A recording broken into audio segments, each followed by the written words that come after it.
बिहार में सियासी पकड़ मजबूत करने के बाद अब केंद्रीय मंत्री चिराग पासवान की नजर यूपी की सत्ता की चौसर पर है। लखनऊ की सड़कों पर लगे पोस्टर और नए नारों ने साफ संकेत दे दिए हैं कि मोदी सरकार के मंत्री अब उत्तर प्रदेश में भी अपनी ताकत आजमाने की तैयारी में हैं। विधानसभा चुनाव से पहले चिराग की एंट्री ने राजनीतिक हलचल तेज कर दी है। सवाल उठने लगे हैं कि आखिर यूपी में चिराग का यह नया दाव किसके वोट बैंक में सेंध लगाएगा और किसकी बढ़ाएगा टेंशन। क्या कुछ है पूरा मामला, आइए जानते हैं इस पूरी खबर को विस्तार से। नमस्कार, गुड मॉर्निंग, स्वराज पोस्ट देख रहे हैं आप, मैं हूं आप सभी के साथ आभा। देखिए आपके स्क्रीन पर वो पोस्टर चल रहा होगा जो लखनऊ की सड़कों, खासकर मुख्यमंत्री आवास कालिदास मार्ग के बाहर लगे लोजपा के पोस्टरों ने सबको चौंका दिया है। पोस्टरों पर लिखा नारा, क्यों मांगे नेता उधार जब अपना नेता है तैयार, से सीधे तौर पर दलित समाज को एक नया विकल्प देने की कोशिश है। यह स्लोगन उन राजनीतिक दलों पर तंज माना जा रहा है जो दलितों के नाम पर राजनीति तो करते हैं लेकिन नेतृत्व के लिए दूसरे का मुंह ताकते हैं। चिराग पासवान की पार्टी अब यूपी में बड़े राजनीतिक विस्तार की तैयारी में दिख रही है। लोजपा के सांसद और चिराग के करीबी माने जाने वाले अरुण भारती ने संकेत दिए हैं कि पार्टी सिर्फ सीमित इलाकों तक नहीं बल्कि उत्तर प्रदेश की सभी 403 विधानसभा सीटों पर अपनी मौजूदगी दर्ज करने की रणनीति बना रही है। यानी कि 403 सीटों पर उतरेगी चिराग पासवान की पार्टी।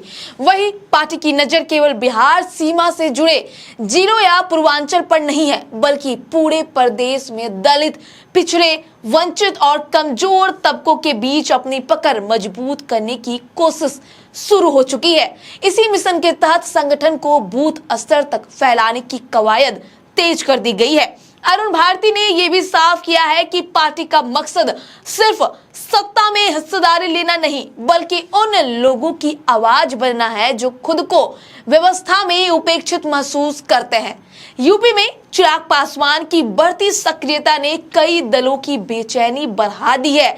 सबसे ज्यादा बात कर ले तो असर बहुजन राजनीति पर पड़ने की चर्चा में है। माना जा रहा है कि अगर चिराग दलित और वंचित वोटरों के बीच मजबूत पकड़ बना लेते हैं तो मायावती की सियासी चुनौती और बढ़ सकती है।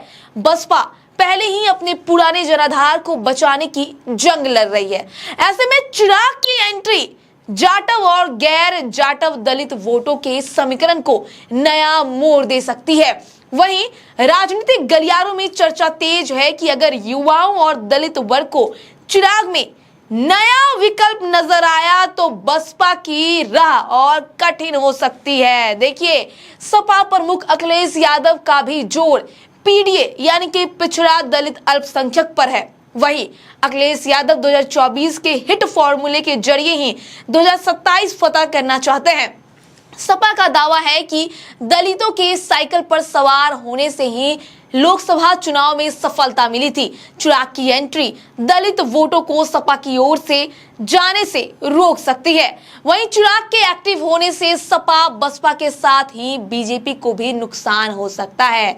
देखिए बीजेपी ने बसपा के नॉन जाटव दलित वोटों को बड़ी संख्या में अपनी ओर खींचा है। चिराग वर्तमान में केंद्र में बीजेपी के सहयोगी हैं, लेकिन अगर वे यूपी में अपनी एक अलग ताकत बनकर उभरते हैं तो बीजेपी के पाले में आया यह नया दलित वोट बैंक छिटक सकता है। लेकिन अब देखना होगा कि चिराग पासवान की रणनीति आगे क्या होती है। चिराग पासवान आगे जो चुनाव लड़ रहे हैं, विस्तार कर रहे हैं पार्टी का, इसको लेकर आपकी क्या राय है हमारे कमेंट बॉक्स में जरूर बताएं और जो भी अपडेट्स होगा स्वराज पोस्ट की टीम पर पहुंचाते रहेगी। बने रहिएगा। गोल, जहां 28 वर्षों के सफर में 18,000 से भी अधिक छात्रों ने डॉक्टर एवं इंजीनियर बनकर सफलता की ऊंची उड़ान भरे हैं, जहां साधारण छात्र भी बिहार एवं झारखंड टॉपर बनकर बड़ा इतिहास बना रहे हैं। दूरदर्शी शिक्षाविद श्री विपिन सिंह के मार्गदर्शन में मेडिकल एवं इंजीनियरिंग के लाखों छात्रों के लिए आशा की किरण के रूप में गोल, द रिजल्ट फैक्ट्री,